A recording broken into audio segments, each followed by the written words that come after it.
leap like a lerman, huh? Was that his first word? Since The Mandalorian, every Star Wars fan has fallen in love with Grogu. But today on ScreenRant, what if we told you he appeared in Star Wars 22 years ago in a 2002 story and no one noticed? I told you not to do that.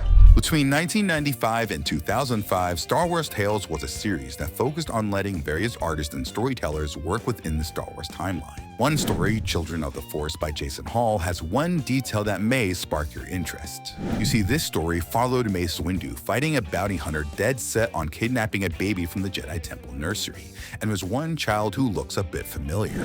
Deep in the foreground of one page of the Children of the Force, there's a small green baby with pointed ears. This is clearly to be a member of Yoda's mysterious species, which at the time likely was only to be a fun reference to the iconic Jedi. However, knowing that besides Grogu, only Yoda and Yaddle are the only other two of Grogu's kind presented in Star Wars, what's shown in the Children of the Force lines up with Grogu's backstory in the flashback scene in The Mandalorian in the book of Boba Fett. This baby is likely Grogu. Now, you can say this story is no longer canon, but its legacy has been honored in several pieces of current canon. For example, the title Children of the Force was reused for an episode of Star Wars The Clone Wars, which, like the short story, saw Cad Bane trying to kidnap Jedi babies. The name also shows up in Star Wars Rebels, as a title that refers to Force-sensitive children growing up after the fall of the Jedi Order.